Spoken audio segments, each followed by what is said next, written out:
I got this amazing Ferrari, putting in 87 gas. How are you gonna perform? If I wanna be premium, I gotta have a premium mindset to match a premium work ethic. And I used to go to the club with Tupperware. If you wanna actually achieve something, locate your balls, use them, and focus on killing it every day. I'd rather have my friend cry on my shoulder than end up carrying his coffin in 2 weeks, because 80% of suicides are from men.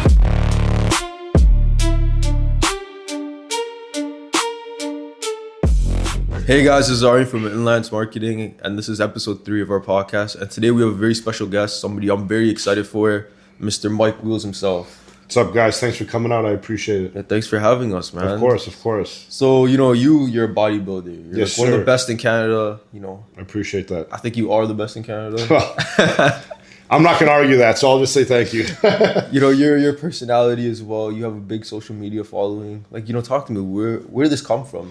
Where did growing up, I was big into sports. Yeah. But I think the turning point for me was once, I feel like family issues started happening, because I always loved team sports, and obviously bodybuilding is the opposite of that. So to be successful in bodybuilding, all your efforts are basically accumulated day after day to either be successful or to waste time, because you're investing a lot into it. So if you want to do something with it, it's all on you. And I basically took that on my back because it was easy for me to isolate myself and just focus on one thing without having to worry about other teammates to be successful like I was used to in hockey. Yeah. Right? So with bodybuilding, it just came natural, man, because I was trying to get out of a bad lifestyle. So what else better to do than to go to the gym and take your frustrations out, on weights. And I love the fact that I can be successful on my own. So I just kind of took that path, man. And I'm like, you know what, since I'm investing a lot of time in this and I love it, maybe I should start competing. And then, I was 21 at that time, and then it kind of just rolled from there. I just came naturally. Yeah, it came naturally, man. I feel like, it was definitely something God put me on the path to do because of all the pain I was going through mentally, and just trying to find myself as a kid. It just, once I was introduced to the gym, it was just meant to be for me. It fit like a glove, and I just absorbed it all, and I ran with it. It felt right, so I'm like, okay, let's do this. So you talked about how you used to be a team sport player. Yes, sir. A lot of team sports. Sir. Was that transition very hard for you? You started competing properly when you're 21. Yeah, so it wasn't because, again, if you're kind of having a rough home life, you can't be like, well, I can't wait for Saturday to go to practice with my team. It's Monday, Tuesday. What are you doing on a day-to-day basis? Yeah. And this is how I looked at it, to help get myself out of doing drugs or changing my lifestyle. I'm a very extreme person, so it had to be something that I was just going in 100%. Because if I wait till Saturday, for hockey practice, it's just not enough. Yeah. I need something 24/7 to get my mind off of what I was doing before and to deviate myself into, getting in trouble. Yeah. So that's why training for me was just I could do it all the time. And then after I'm done training, I got to be cooking. I got to be on top of getting my meals in. So it's a 24-hour thing, and I love that because I felt like that really pulled me in a direction where I could actually not be a degenerate and end up, maybe in jail or whatever the other substitutes were at the time. There's a man of discipline over here, right?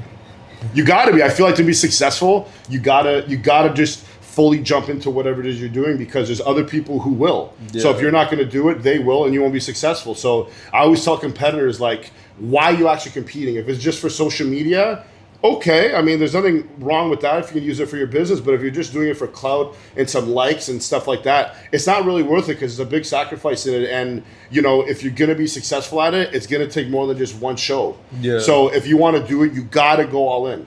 Because if you're up against guys like me, I don't have the best genetics, but I will work you under the table. Yeah. So, and that's something I feel like a lot of, that's kind of missing in today's day and age, is that grit. Yeah, hard work. Because a lot of people, man, they like the constant pats on the back. And if you're going to be successful, you got to be okay with delayed gratification. Yeah. So I think that's a big thing that lacks in today's day and age. So you've been in this game for a very long time. 19 yeah, man, years 20 now. years, 20 plus years. I'm 20, so you've been so doing your whole life. Yeah, man, I've been in this. Have you seen a change from social media as well, from what you started? 100%, man. When I started competing, social media wasn't really a thing. There was Facebook. You'd have to go on your PC at home to log in and see. So there was no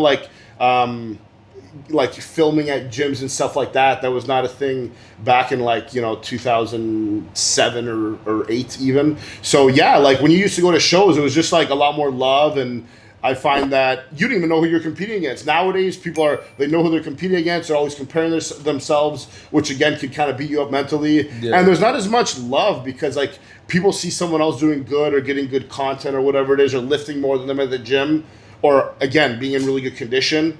They'll hate instead of like being like, hey, good for you. God bless. I wish you well. Yeah. I feel like the camaraderie has been lost over the whole social media generation. And I feel that because people are always comparing themselves, they don't know how to just like stay in the pocket, stay focused, suffer, grind, and know that at the end of it, you're going to look the best you ever have because, again, you want constant pats on the back. So guys aren't getting as big in the off season because if you're not lean, you're not getting as much credit, or the chicks aren't messaging you as much because you look like maybe a little bit like the Michelin Man, which is kind of part of the process, right? When you're really trying to level up, that's how I was able to really, like every year I was jumping weight classes. Yeah. And in order to do that, you're not going to be shredded year round. So again, delayed gratification. The comparisons with beef and Joe. So, you post on social media a lot, organic content. Like, how is that translated for you as a trainer? Like, does it help you get clientele? Yeah, of course. I feel like as people want to look a certain way, guys want to gain muscle. So if they see someone with muscle, they figure this guy's got to know what he's talking about. Yeah. He's a pro bodybuilder. He's been doing it for 20 years. He probably knows a thing or two. So, posting on social media helps. Yeah, it helps. But also, like, there's a lot of people who are fit. So I feel like if people connect with you as a person, it's the same reason why people will drive past barbershops to go to another barber. It's rapport, right? So people feel comfortable. They know I'm real. They know I have their back. They know I'm not a scammer. So, yeah, they watch my content. And, yeah, they usually at least call for a consult. They don't always sign up. But, I know I got the support. So see, that's really deep, cool. Yeah. So, your gym, your marketing, stuff like that. Do you think you as a business owner, that grit comes from the amount of work you put in the gym? Yeah, like I'm always looking to better myself. I'm not like, the absolute best with marketing. But again, like I was saying before, because I like to focus on training, marketing is like a whole ocean that I could always get better in. But I do like to try to focus in on marketing as much as I can within my reach, and it has helped me. But definitely, I think my traumas and everything I've been through has given me an extreme mindset, and I've just translated that into business. So, Mike, you've been in the game for 20 years, right? How have you seen social media change? And, where do you see it going in the future? I feel like nowadays people don't need as much of accomplishments to build a massive social media brand because a lot of it is marketing. And that could be a downside because I could know nothing, but again, know the algorithms, knows what the algorithm wants and feed it. And that algorithm is now exposing it to, hundreds of thousands or millions of people. Meanwhile, there could be someone who is very knowledgeable, but they're not marketing themselves, right? Which is the nature of the game. But I feel like social media has just amplified that. Yeah. So I definitely see it projecting in the same direction. And that's up to the people who are purchasing this product. At the end of the day, that is in their hands. If they feel this person is good for knowledge or just because they have amazing marketing and all these things. So that's up to them.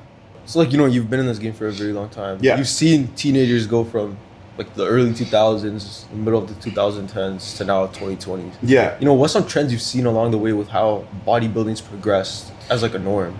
I feel like bodybuilding, I personally like the older generation better, the looks from like the 90s. And it was because there wasn't this distraction from social media. And at the end of the day, yes, social media is great for marketing yourself and making money in other ways, but it is a distraction. Yeah. It is because now when you're in the gym, a lot of guys have their tripods or they have people filming them. They're focused on that. It's like if you're really in the zone and you're trying to kill it, you're just focused on catching your breath, not fainting on a leg day, and zoning in on what you're about to do and just killing it without like me talking to you or us, getting in the way essentially, and that's kind of like I heard Jay Cutler talk in many interviews when he said back in the day when like people would just start filming in the gym, he's like, look, if you're coming, don't talk to me, don't get in my way, don't touch the weights, like just be there in the background, which I feel is cool, but again, it's not as personal.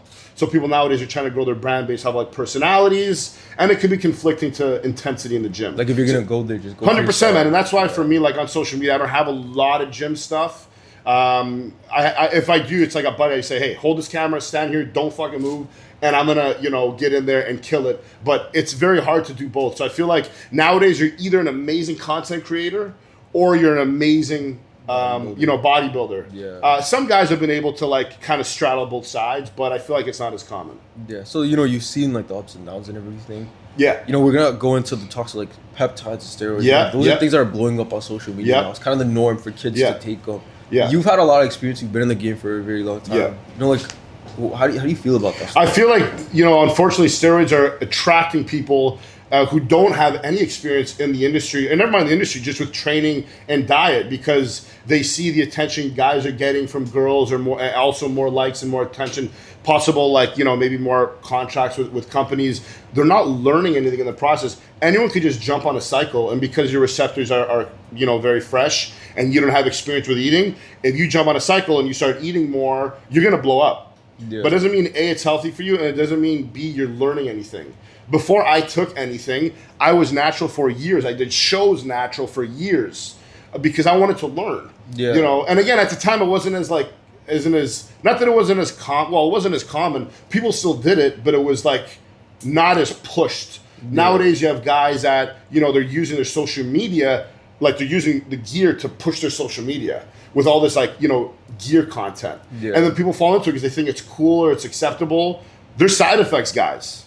There's side effects, guys. Do your research. Don't just, say I want to train and get big and start running cycles. It's the wrong thing to do. And trust me, I've been natural for years. I've competed at a professional level, and I also had heart disease. I don't know. I know we could probably touch on that, and some people know about that. But I got diagnosed with heart disease when I was like 29, and I was even responsible. But when you're competing at that level, you push the limits, and there is kickback. And for people to think there's not kickback, they're wrong. There's kickback. And the thing is, you're very open about it. I think a lot of bodybuilders, they're not open with the fact that they were running something, they were doing something. Because people want to be like, oh, I may take something, but it's minimal amounts, because they think the gear will discredit them. Yeah. I can give someone the exact same thing I'm taking, because they don't have this, and they don't have this in the gym, they'll never look like me. Also genetics. You can start training maybe intensely, your arms will develop quicker than mine. Yeah. My legs develop quicker, so you got to kind of take that in consideration as well. But yeah, there's a lot to consider, man. Yeah. There's a lot of variables when it comes to, training, and especially when you take gear, you got to be on your blood work more. You can't be out partying. I mean, you can, but it's just not going to work in your benefit, and it's very unhealthy. Which a lot of the guys, like nowadays, they look good and they want to go to festivals, and you go to the festival, but when you start dabbling in drugs with your cycle, especially nowadays, a lot of guys love trend. So you're running trend in the summer while you're drinking and taking, narcotics. It's not good. I mean, people are gonna do whatever they want. Whatever I say could be irrelevant to them. But I like to shine a light and hopefully just open people's minds a little bit. John Skywalker. 100%. Yeah. You were mentioning him before. Yeah, I showed you. Yeah. That's what happened to him, man. And again, with a lot of things, don't realize with gear, a lot of people don't realize it could affect you psychologically as well, depending what you're taking, how much you're taking, for how long you're taking it. Yeah. And these are things that social media doesn't show. That's another thing, right? Yeah. Because if you see, let's say, someone's account, they're just huge and they run a cycle and they're big, you don't know anything else going on behind the scenes.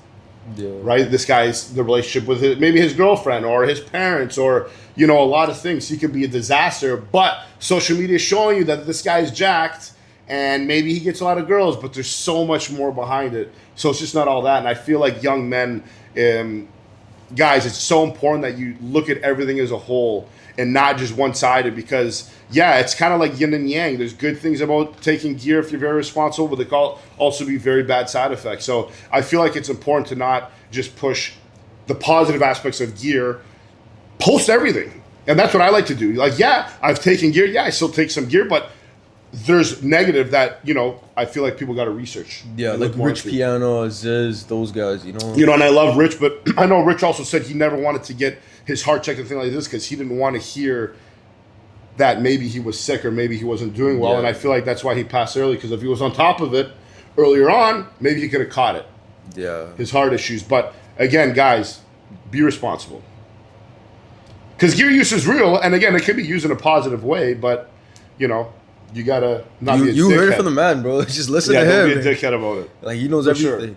Sure. So, you're from Italy. You're Canadian as well. Well, I'm born here. Yeah. My family's from Italy. From Italy, yeah. So, like, Italians, they're very big people, like strong people. They believe, in fitness. They believe in a healthy lifestyle. We're very passionate people. And you guys, love Italy. You guys are very passionate. Man, we love Italy. We love our pasta. We love our food. We're big on food. So, like, when you were coming up, you wanted to be a bodybuilder. Like, was there a lot of encouragement from your folks at home? Or Hell no. Hell no. Everyone thought I would, I'd go to my nonna's house with, Tupperware, and they say, our food isn't good enough. Yeah. And I say, no, this is clean. What, our food isn't clean? What are we, animals? Yeah. What are we eating out of a garbage can? And it's like, okay, I got to understand. They're not used to this. So I'd kind of break it down and say, hey, I want to gain muscles, and and kind of like dumb it down for them, because that old school mentality is not really accepting of like too much change within the family. Yeah, a lot of ethnic kids, I think they go through the same thing. 100%. Yeah. You think our food's bad? Like we're making it for you. It's like made at home. And again, because the parents or the grandparents are so used to that, like it is kind of narrow-minded, right? Because they don't have an understanding of nutrition, that they kind of eat like that, and they think anything outside of that is weird. Yeah. And I know, because I've had clients just like, oh, but my parents, I live at home, but my parents eat this, and I'm like, I was going through it too. Hey man, do your own groceries. You got to cook your own food. These are your goals. These aren't your parents' goals. Don't expect your parents to cater to your baby. Yeah. Your goals in life have to be your baby. You have to cater it. You have to milk it. You have to constantly be on it 24/7. It's not your parents' job either. You got to find yourself in your own identity. Yeah, and I think that's something a lot of people don't even like consider before bodybuilding is. You could put your time in the gym, but if you're not eating afterwards, results aren't going to come. It's useless, man. It's like me saying I got this amazing Ferrari.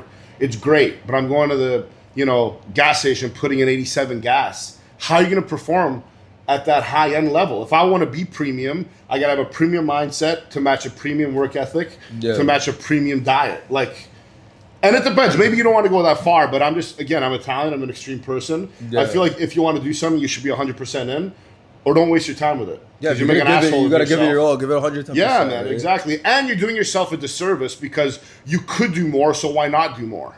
Yeah. It's kind of stupid, right? If you could be great, and you're like, yeah, but I'm going to just do practice once a week. Everyone else is doing it twice a week, and you're better. Imagine you did it 3 times a week, man. You get drafted to the NBA, for an example. Yeah. Why shun yourself of that? Why shun yourself of like your ancestors who have sacrificed so much, and your parents and your grandparents who have come from other countries and sacrificed so much to have you here? It's like you almost owe it to them to do your last name well and to be the best version of yourself, to also inspire people. Yeah. People are relying on you for inspiration. That was really good. Even with this podcast, man, you're going around, you're interviewing great guys like myself, and I know you guys interviewed local. Yeah. You guys are shining light on people who have been successful in their field, and that can inspire people. So you're helping the younger generation without you guys even knowing it. I think that's a great thing. Thank you, man. Of course. I speak the truth. Yeah, literally. But you coming up in bodybuilding, I think a lot of people, especially like athletic parents, they look down on it. It's like, oh, why would you do that to yourself? Why would you want to do that to yourself? Like, how was it, you explain to people at home? I think being on the stage too, like a thong doesn't help. Yeah, like that's another thing. Having pictures of like guys on your wall, and your mom's like, what is wrong with my kid? Yeah, like that's I think a lot of people don't really like think about it, because a lot of parents are not very supportive of it. But you've been in the game for a very long time. Like, have you seen it progress? Parents aren't supportive because they don't understand. My parents weren't supportive until they understood. Yeah. My mom wasn't on board with it until I became serious with it. She saw how much I loved it, and I started winning shows, and then I don't know if she became on board with it because I started getting successful, or she got on board with it because she's like, my son loves it and he's not stopping, so I might as well get on board. Maybe that's something I have to ask her. I'm not sure. But regardless, she got on board, and even to this day, man, if I go to my mom's house, from all the crazy things we've been through, my relationship with my mom, my whole life has been very hard, but with food, it's almost like a different love language. Yeah. We could be upset at each other, but she's still, if I'm over, she's still gonna like help me out with food, which I have mad love for, because food at the end of the day is like the pillar and the backbone of bodybuilding. Yeah. So for her to be understanding of that, I have much love. So thank you for that, Mom. Food is love. Everybody loves food. Yeah, especially for Italians, it's a love language. It's funny because throughout my whole career, my mom would always say, like, I died through holidays and Christmas, and I feel like a part of her broke, even though I would still stay on point, and I kind of knew that. But when it came to like eating, it's like, when could you eat with us? Even if it's not the same food, even if it's me eating out of a Tupperware while they're eating and I'm at the table, I could see it brought love to her. Yeah, because she was raised in the company and stuff. Yeah, it's just sharing that. And it's also like in Italian culture, eating at the same table is a sign of respect. Yeah. Like, it's like, if I don't like you, I hope you eat, but just not at my table. But if I like you, and we're cool, I want you to eat at my table. For me, it's like a sign of love and respect and trust. Yeah. That's a very big thing in Italian culture. One of the Sopranos episodes, they actually talked about that. There you go. Yeah, there Uncle June didn't want to eat with them. There you go. Like, you're disrespecting me. Yeah. But in general, like, you're bodybuilding, you're working out. Like, do you think, like, the amount of time you put in the gym is just supposed to show results right away. I think a lot of kids like my age, especially when they go to the gym, they want to see results right away. You're gonna see faster. You're gonna see faster results in the beginning because you're fresh to it. Like losing weight in the beginning is easy because you weren't on a plan. Now you're on a plan. Now you're doing cardio. Yeah. Now you're not eating McDonald's every day. So you're gonna in the beginning you'll see good results and then you plateau, of course. But if you just love training, like for me, I always loved training and it kept me sane. So sometimes it's not even about muscle gains. It's about the mental aspect of just being able to go in there and focus with my headphones on and let out any anger. Yeah. And I also do a lot of my processing through training. It's like a form of meditation. If I'm training on my headphones in, I may reflect on things and I'm just in a complete zone, which has nothing to do with steroids or getting jacked. It's like, I love training. Yeah. When I was like on medication for my heart disease, there was no competing, there was no steroid, there was no nothing. It was just me broken and feeling hopeless. But when I went to the gym, I put my headphones on, that was my peace, man. And that brought me happiness. And I feel like if you genuinely love training, you're not really going to stop because you're not necessarily doing it for validation. And I know it kind of like is a little bit contrary because with bodybuilding, you do it for some kind of, gratification on stage and you want the judges to be accepting of your physique. But it's not always about that, man. Because at the end of the day, guys are going to go through their career. If they have a successful career, they're going to retire. And if you love training, it's just in your heart. You just show up for yourself. Yeah, man. Like, I don't got to tell you to do something you love every day. Yeah. It's in you. It's in your blood. And I think God blessed me with that ability. And hopefully, I'd like to think that I'm also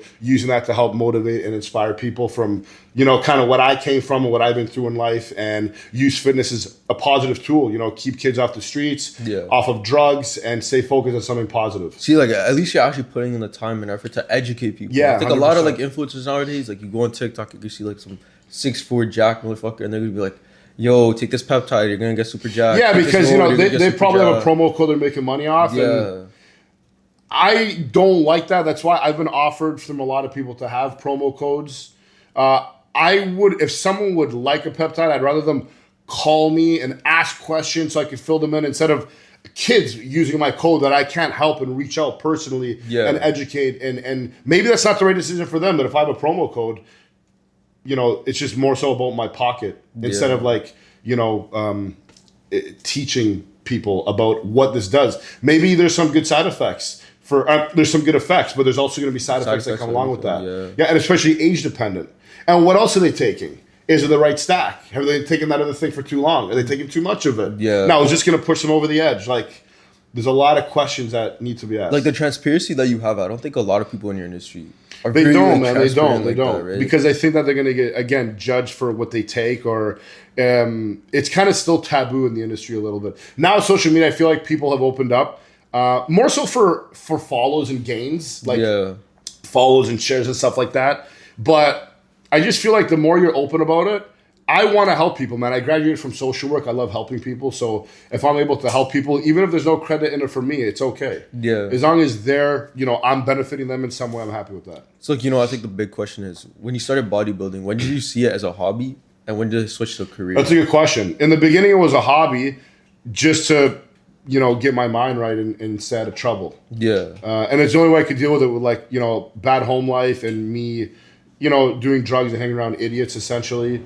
That was a hobby at the time. It was a healthy hobby, but it was a hobby. And then I felt when I started competing, and I'm like, hey, I could get good at this, even though I sucked in the beginning. Because I placed last, man. Like, my first bunch of shows, I sucked. Yeah. But I loved it. So I'm like, I'm going to keep doing it because I like it. And then I got good at it because I liked it. And I was on top of the day-to-day things. Yeah. Right? You can't, like, screw off half the year like a lot of guys do because they like it's an off season, so I'm going to like dirty bulk or any of this bullshit. If you want to be a professional, you need to think like a professional, operate like a professional before you become a professional. So you got to be on that kind of grind year round, because then you're just going to fall in the position of being a professional. Like, you got to manifest it and live it, and you'll fall into it. You got to put like the foundation for the 100%. But it's also manifesting and being like, in my head, I'm like, I'm already a pro. I don't need the card to be pro. Yeah. Because I know I fucking outwork everybody. I'm on top of it. I live in a box like some people would say like a loser. Like, I didn't do anything. I'm like, yeah, but I'm focused though. Yeah. Like, you may be at the clubs and like, partying, and I kind of missed out on that in my 20s. But I also built a career, and that meant more to me because I loved it. I'm like, if I want to be good, How am I going to be great Yeah. if I'm partying every weekend? And I used to go to the club with Tupperwares, man. Don't get me wrong. But when you're at the booth eating chicken and rice, everyone's drinking and there's girls, you start just feeling like an idiot. Yeah. So I'm like, this ain't it. You gotta stay on it. You know? I'm like, yeah, this ain't it. Yeah. Yeah. So I liked isolating myself, and I still kind of do it to this day, to be honest. Yeah, but you know, it shows like your results show. Thank you, Even like thank who you are as an individual, I think you're very open, very like, easy coming to talk to. Yeah. But let's go back to that manifestation thing. You know, I think so far with the 2 people that we interviewed before you, manifestation is a very big part in their career. Because if you don't believe, this is the thing, if you don't believe it, how are other people going to believe it? And if you don't believe in it, then it's not going to happen. Because if you're like, well, maybe I could do it, you're not thinking in the light of what someone would think who's already done it. Yeah. Right? Like if you want to do something great, it's also good to have role models to look up to. But if you're not putting yourself in the person who you need to be to achieve it, how are you going to just fall into that? Yeah. Like if you can't see it. If you can't see it, man, you cannot believe it. You cannot believe it. Yeah. You need and that's why people like some people would say like people used to call me crazy because I'd, missing body parts. I had coaches send me my money back because I said, I want to achieve this. And they're like, this guy's like crazy. He's not doing this. Coaches would send me my money back. Yeah. And I'm like, hey, someone's going to believe in me eventually. And then it just worked out for you. Yeah, it did. It did. Like even with bodybuilding, like how did you put that manifestation towards a career in bodybuilding, right? Because it started off as a hobby. Like did that manifestation? Yeah. Was that something you I never like. I don't want people to think I made money directly from prize money. I didn't. So I'm not saying that. I know people are like, oh, but he never, placed or went to the Olympia. Correct. However, I use that to to run and promote my personal training business. Yeah, and I'm able to help people through that. You're actually one of the earliest people in the personal training business as well. Yeah, well, again, because I started so young, I was able to help people from young. But I was never really like throughout my career, I was never focused on personal training. I had some clients here and there, but I used to work with disabled kids for the Toronto Catholic Board. That's what I did, work with like autistic and Down syndrome kids. See, that's beautiful right there. Yeah, because again, I like to help people, and they gave me probably more than what I was able to give them. Yeah. So that was really cool. So like, you're a big humanitarian in the sense that you like helping people, for sure. And you're also a bodybuilder, right? Yeah. Do you think like, when you go to these sort of events, you go see these type of people, do they judge you because of what you do for a living, like as a bodybuilder? People, or do you think it's a lot more open now? Well, people who don't know me judge on appearance, more musculars, tattoos, so they're gonna start piecing things together. It's human nature to do that. Yeah. Right? People will judge before they actually get to know, and that's cool. Like I'm not hating on that. It's normal. You should. That's actually that. Judging things like that could keep you out of trouble. So it's human nature. It's instinctual to do that. Yeah. But again, once people get to know me, they watch my social media, or they talk to me, they say, hey, this guy's not an idiot. Like, he's pretty educated. He's knowledgeable, especially about certain things, like fitness related. And man, like, I just want to help. So people are open to it. Dude, that was actually really well put. Like, that was really well put. Like, I never thought of that. Yeah. But when you were working with like kids with autism and stuff like that, like, did that really touch you, like, as an individual? Is that something because of how you were brought up? Like, were you around kids with autism? No, not even out of love. No. Yeah, I just loved it. And I like to help. Yeah. And honestly, seeing like how grateful these kids were for the littlest things, it puts things in perspective. Like, I don't have a problem. I have zero problems. Yeah. Like, these kids will never go on a first date. They will never have or maybe they go on a first date, but it's never going to be like, will they pick a girl up because they can't drive? They'll never have a regular job. Yeah. They're not going to get to experience things that we take for granted every day. Yeah. And that really put things in perspective, because the amount of joy they would get when I brought Mr. C, they call me Mr. C. So Mr. C would bring them downstairs to the calf to get cookies, how happy they would be. I'm like, man, I gotta maybe start eating cookies again. I gotta bring it back, because the joy they're getting, and I'm like tripping out over stupid things in my life. So that's what I'm saying. I think they gave me more than I was able to give them, and I always remember, and I'm super grateful for that time in my life. That was really beautiful. Yeah, dude, I recommend it to everyone, and like if anyone could do it, it's just such a beautiful thing to connect. And again, people in like modern society, they're so quick to judge. I see someone with autism or Down syndrome or whatever disability they may have, and they judge. Yeah. They judge, but they don't realize they have their own characters. Yeah. They have their own things that they like. And I feel like that's something that touched me the most, because I was one of those people who, not like in a negative way, but I would like kind of judge in my head. And then when you get to see how like some of the autistic kids, they remember things to the date, to the time of something that happened 10 years ago. Or some of them had this amazing ability in their nonverbal to draw beautifully. Yeah. I'll never forget, there was one time a teacher asked me to help a certain student, like, you know, with coloring. And I'm thinking, like, it's just going to be scribbling it. This kid's, like, he had, like, a book. He couldn't talk, so I usually have to talk to the teacher or try to, like, he'd try to use his hands or whatever to try to talk to me. And no, I don't know his sign language, but he would, like, tap. He'd, like, have, like, let's say, certain pictures, and he'd say, I feel like this, or I need to go to the bathroom. So he would know that. So it was, like, time for him to color. He opened his book. I swear to God, I almost started tearing up because it was like art. Like the ability, and a lot of autistic kids are like this. They're able to zone in on one thing so well and execute every aspect of it. Yeah. And that's like a skill. To be able to do that and execute and every finite detail. And I saw this and I'm like, wow, like this is incredible. Yeah. So there's a lot of situations like that just open my eyes to like have a lot more respect for people with disabilities. Do you think like that, like those moments that you had with those kids, did it translate to you as an individual and how you are nowadays? It made me more grateful. It humbled me a lot, and it made me more understanding of more, you know, different people in certain situations. People coming from different backgrounds, and like as humans, everyone's just different. They come from different cultures, different upbringings, you know, different traumas. But seeing these kids is like, even the worst trauma that I have, it's nothing compared to, you know, being nonverbal, or being needing help to go to the bathroom, and the fact that they could still smile and they're still happy. I'm like, I gotta just shut up and just be more than happy. Like I'm able-bodied.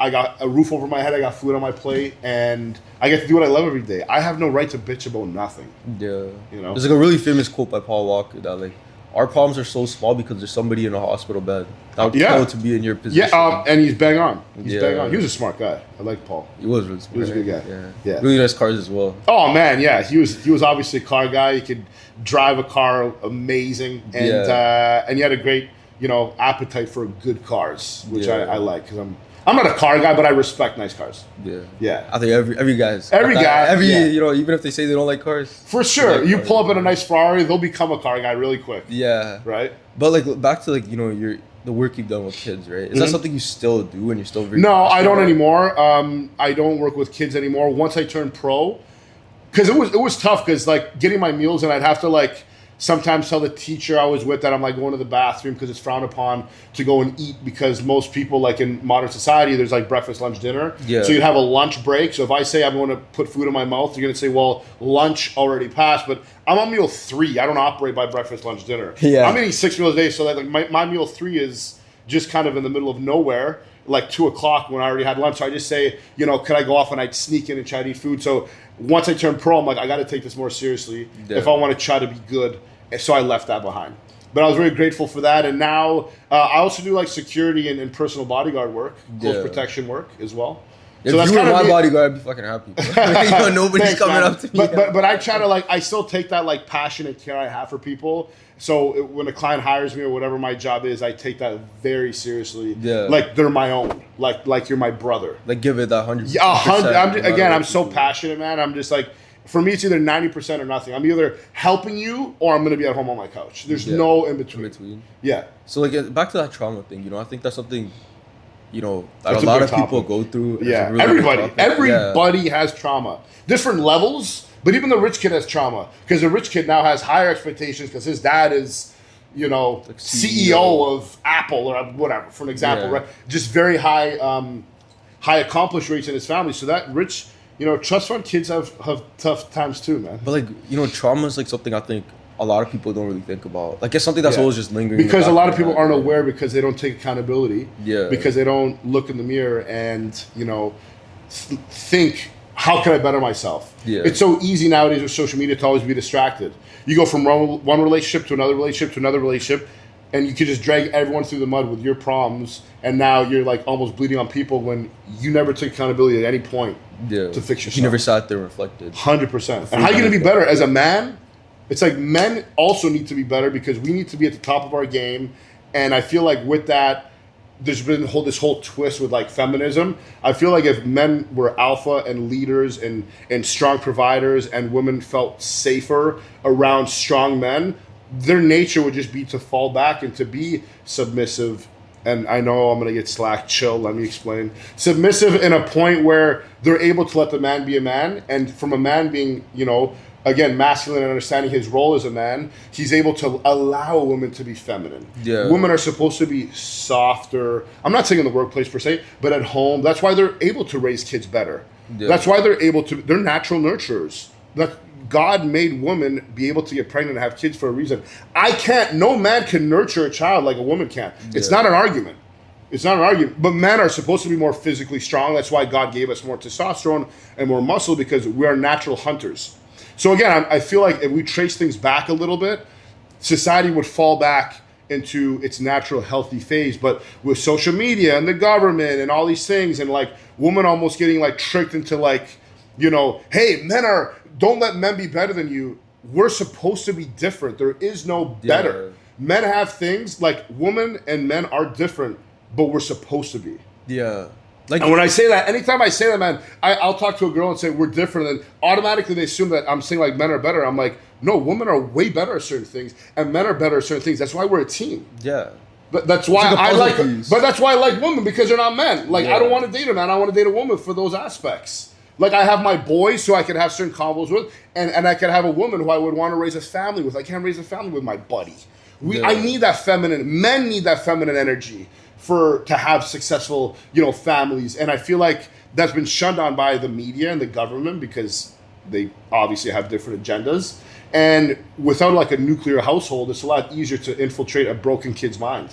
Yeah. If you come from a broken home, because again, the system's not in place, there's no men and women working healthy. There's like a battle for this alpha position, because, maybe the guy's a little more beta and soft, which again is his fault and he needs to work on that. But if things kind of just went back maybe 20 years, the divorce rates were lower.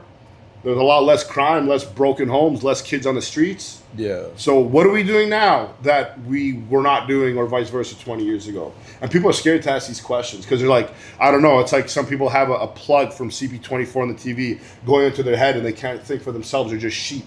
It just downloads in the head. It's like, disconnect the plug, just analyze, sit back. Now, then, what's different? Shit, things are crazy now. Okay, what was different back then? Could we change things? Even though the media is saying, all this bullshit on about a lot of topics, we could change that. Yeah. But again, I feel like maybe this generation is a little bit softer. I'm born in the 80s, so maybe, I don't know. Yo, but in general, like the topic that you're touching upon, I don't think a lot of people want to talk about. No, they don't, because everyone's oversensitive on social media, and everyone, even with this, I guarantee you, people are going to find things to find offensive. Yeah. And I feel like the generation is soft, and it's a shame.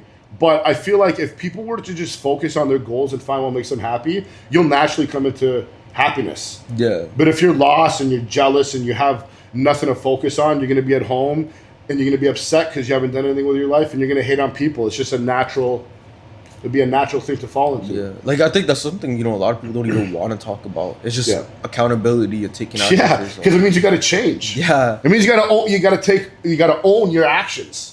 And people don't like admitting when they're wrong. People don't like thinking like I could be better. But the more reflecting you do, the better you're gonna be. Yeah. Why not do it? Like, it's only doing you better. You'll have better relationships with men. You'll have better relationships with women. You'll be more respected. You'll probably have better job positions because people can respect you and respect your word more. You'll have a better positive impact on society. I'm sure your family will respect you more. Life is maturing. If I was the same person I am now as I was when I was a kid, I'd be talking different. I wouldn't know shit.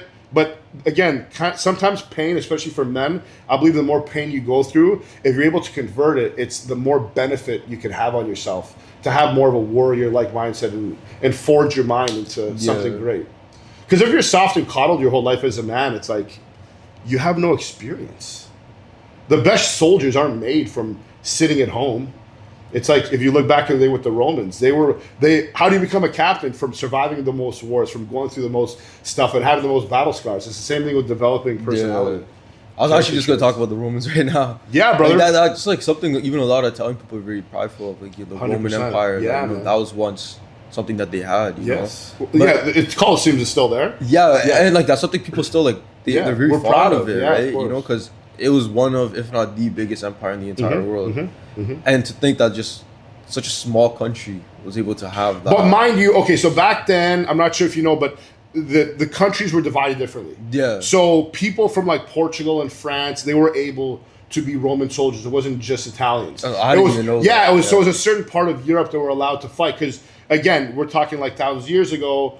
It was not like the countries are not portioned off in Europe like they were back then and how they are now. Yeah. So there were different qualifications. But again, I feel like, Portuguese, I'm Italian. We have very similar upbringings, very similar morals and values. Yeah. So a lot of it's like we're kind of the same. Unfortunately, with all the mass migration, that's changed things up. But like traditional Europe, definitely a lot of similarities with how we were raised in different countries. Yeah. Like back to like that trauma thing, right? Like if you were to say anything to any man or woman watching this video and they're going through something in their life, right? Or even in general, they're going through like an existential crisis, personality crisis.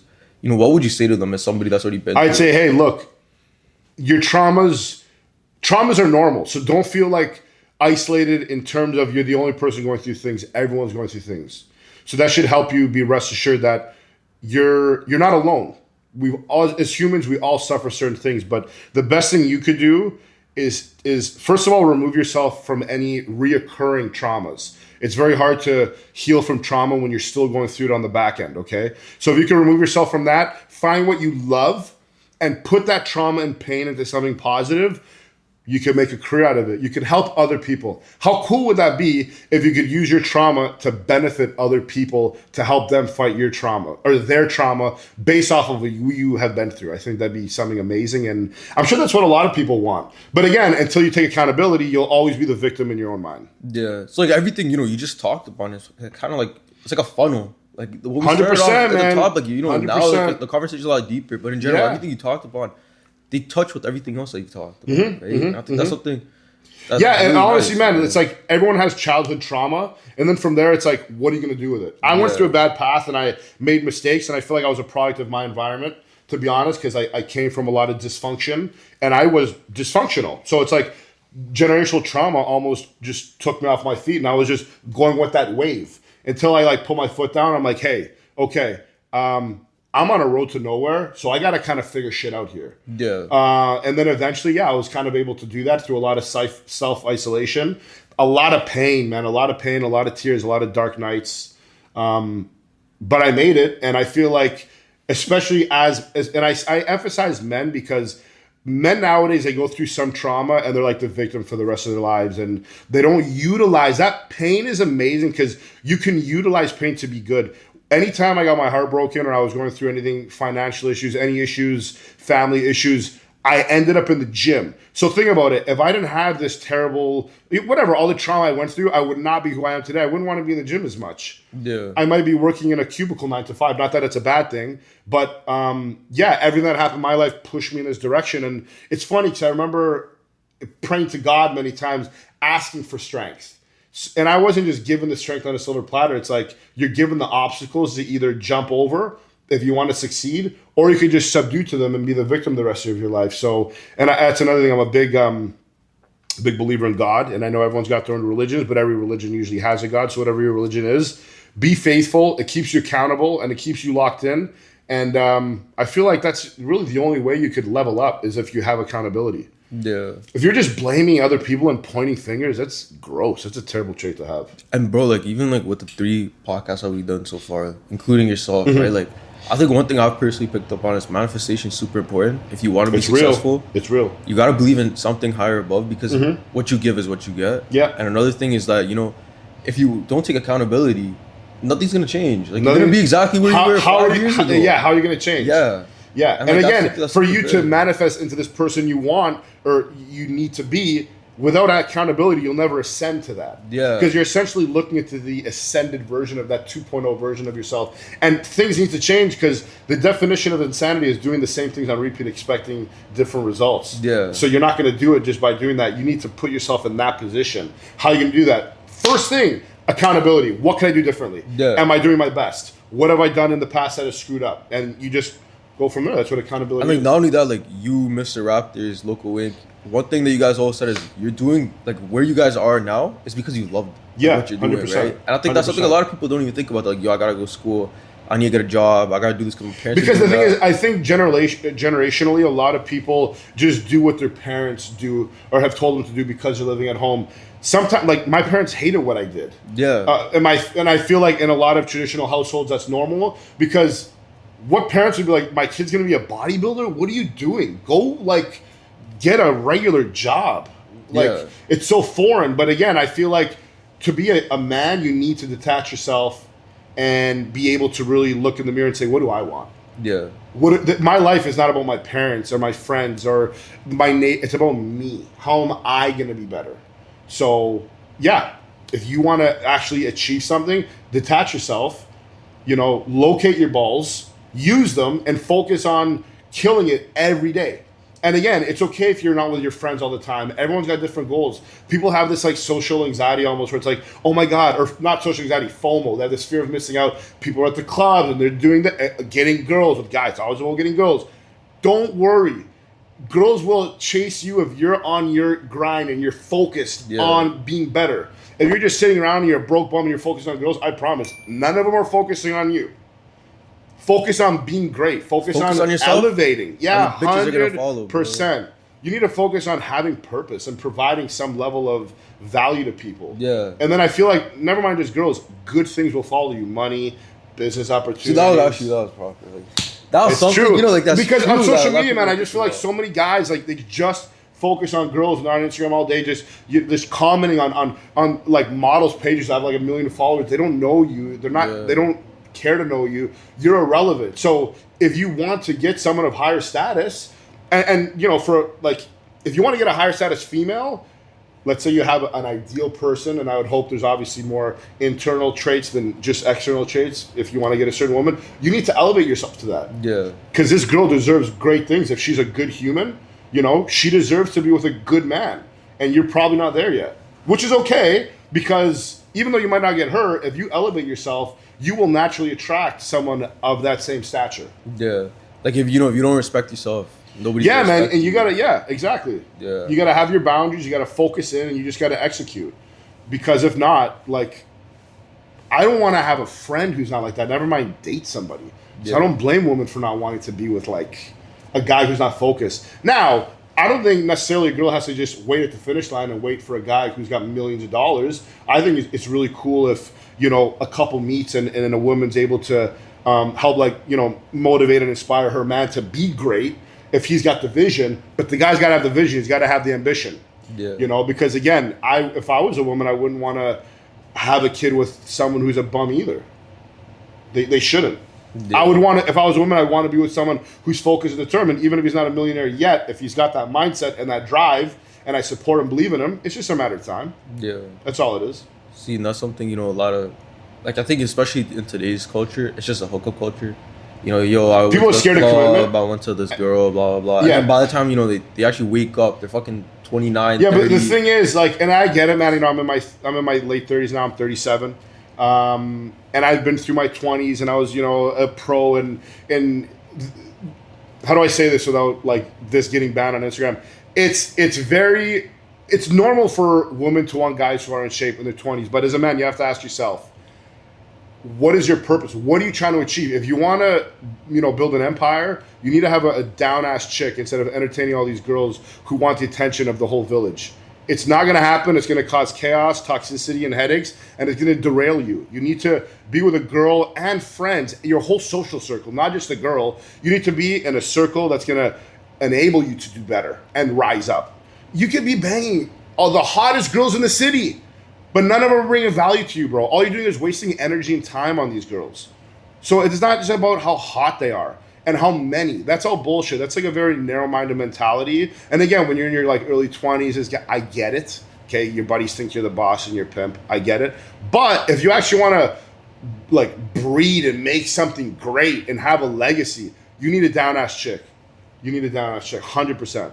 To just be a ride or die. I think that has way more value than being with 100 of the hottest girls in the world. Because at the end of the day, what is it? It's just sex. and that's it. And at the end of it, you just wasted time and energy on nothing. Yeah. It's just very it's very temporary. Even like what Loco said that one time he did the interview with him, it's like energy, he said. He's like, if I give you energy, like it's gonna bounce back. Me and Loco have had many talks about this, and we're on the same page, and he's 100% right. So like, I think that's something like you even just touched upon. Is like, if you're wasting your energy on a girl who doesn't give a shit about you, that energy's gonna bounce back. Energy should be reciprocated, man. It's like you go to the gym, you put out, there's something you're getting back. If you're just giving, I think you're a simp. Like, you're giving this energy that you work for, right, to be this, like, I mean, I assume these people who are giving energy maybe aren't, like, as established mentally, but if you are, it's very silly to be investing into something that's not coming back. It's like me investing in a stock that's just going down, and you're just putting money into it. What are you doing? Why are you doing this to yourself? You're almost torturing yourself. Put money or time or resources into something that is coming back at you and bringing value into your life. Any investment in life, whether financial or emotional, needs to be feeding you so you can grow and be better. Or else you're just an idiot, honestly.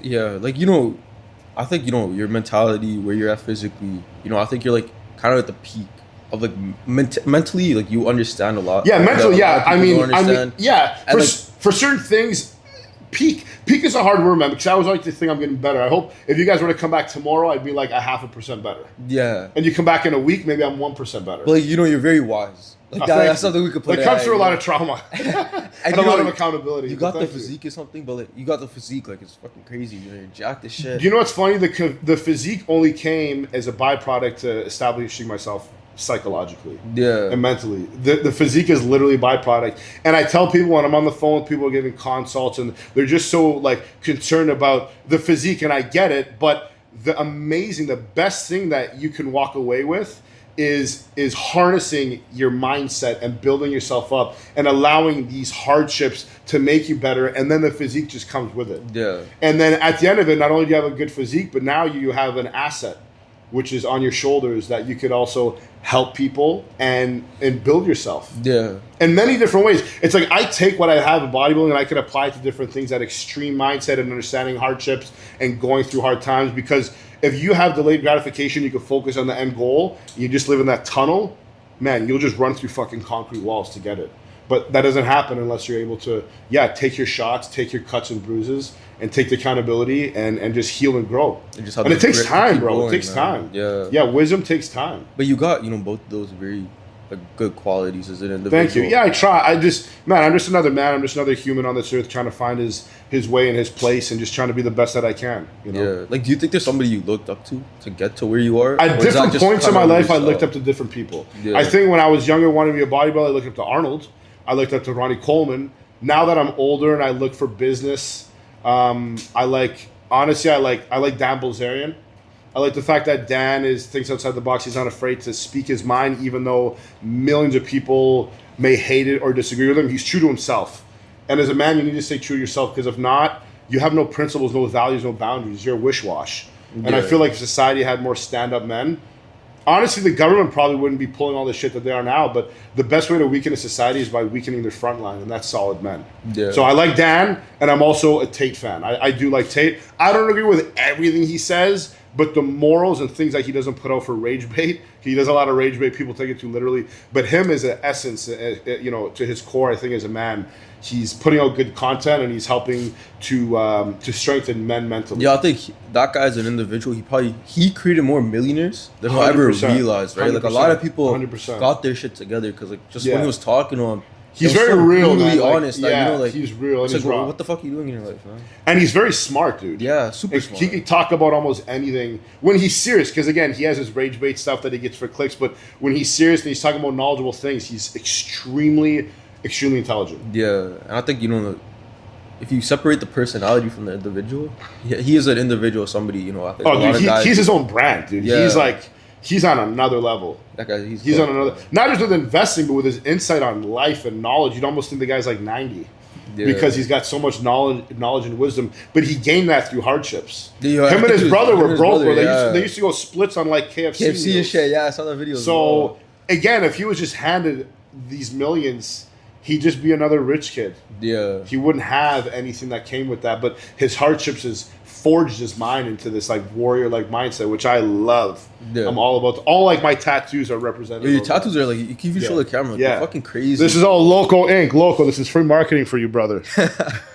The neck and the chest piece I just got, which obviously you can't really see, but Yo, so like when we were doing the Loco interview, he was actually there. He saw the entire thing. Yeah. He had a tattoo. We didn't even know. Yeah, at a tattoo session. Like yeah. honestly, one of the most supportive individuals I've ever met. For sure, man. I appreciate you're very that. humble. Appreciate as well. that. Like, that's amazing. Yeah. Loco's solid, man. I like to try to talk to Loco even outside of tattooing. I know he's a crazy busy guy, but he's someone who has that again. But he's kind of come from nothing, man. Yeah. And you find the same like repetitive scenarios where guys who don't really come from much or broken homes or whatever, they come from, even if you can have, let's say someone comes from a family of money and they're broken spiritually and emotionally, psychologically, maybe because you know what they came from, you're still coming from zero. Yeah. You're still coming from zero. And that's that wasn't my situation, but I'm just saying, like, you know. Like, you and him are also pretty good friends as well. Oh, yeah, right? man. Like, yeah, I connect well with Loco. Again, we're very similar. Yeah. And I respect him, and I know he respects me as well. So, yeah, we click really well. dude, that's amazing. You Yeah, know? man.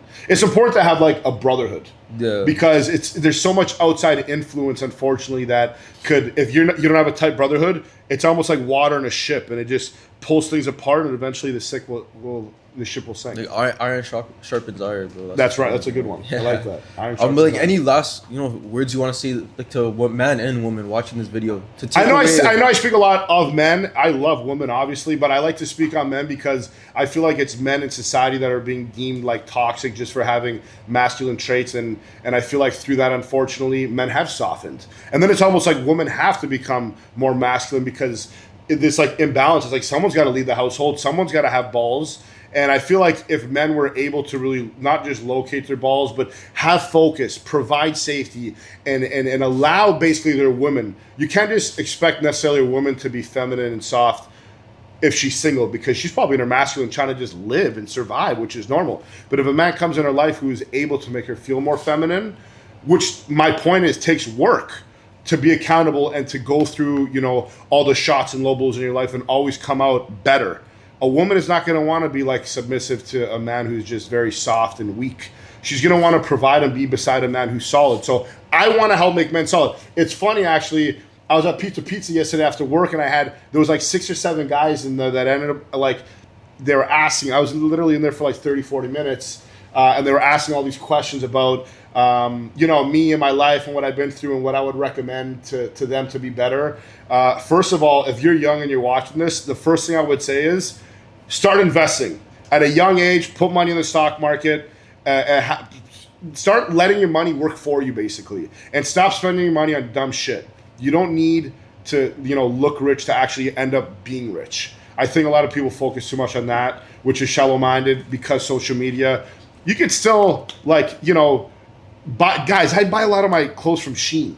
Like, it's plain, it's cheap, and if you're in shape and you look good, you're going to look good with whatever you're wearing. So again, focus on being better, looking your best. Because when you look good, you feel good, you're going to be in shape, you're going to be able to provide more value to people around you, people on your social media. And women are going to want to be around you because they feel safe. They feel like you're not a loser, you have some direction. So again, I emphasize men because if men are better in society, I feel like society will naturally come back to what it was before. But, if you're like this beta unplugged guy, there's still hope for you. Just get a gym membership, and I feel like it all starts with that, because when you sharpen your mind and you attract good things, usually, and you believe in God, you're a God-fearing man, things will end up falling in place. Yeah, what about even just closing thoughts with mental health? Like, you've been through it a lot. You've been through it. Mental health is a tough one because a lot of people find their vices. I'd say if you could have a healthy vice, obviously, because drugs are very accessible and it's very natural and it's a fast effect. Going to the gym sometimes takes time to start feeling better. You could take drugs right now and feel better in 5 minutes. So I know that's a very tough one because addiction is real. But if you could find something positive or positive people in your life to surround yourself with that have good habits, you are usually a product of your 5 best friends around you. So if you're able to even do that, step 1, surround yourself with good people. Step 2 would naturally be following in what they do. And if they're people who go to the gym, you're going to end up going to the gym. So surround yourself with good people. Take accountability. Don't be scared to reach out. You know, I'd rather have my friend cry on my shoulder than end up carrying his coffin in 2 weeks, because 80% of suicides are for men. Men are leading by a mass majority in the suicide department, which says a lot. There's a big imbalance, and it's for a reason. Men have a lot of pressures in society that, I guess women don't. And again, not that women don't commit suicide, but for men, it's just really important that, you're on top of your mental health and you're trying to be better day to day. That's it. So you heard it from the man, Mr. C. Mr. C. Mr. C. It's been a minute since I heard that. But, Mr. Mike himself, bodybuilder, yes, philanthropist, yes, and he's also keen on mental health, yes. humanitarian. Yeah. So, the main man, the myth, the legend. Thank you. God bless you guys. Thank you for listening. Good luck, and never be scared to chase your goals. Thank you. That was amazing.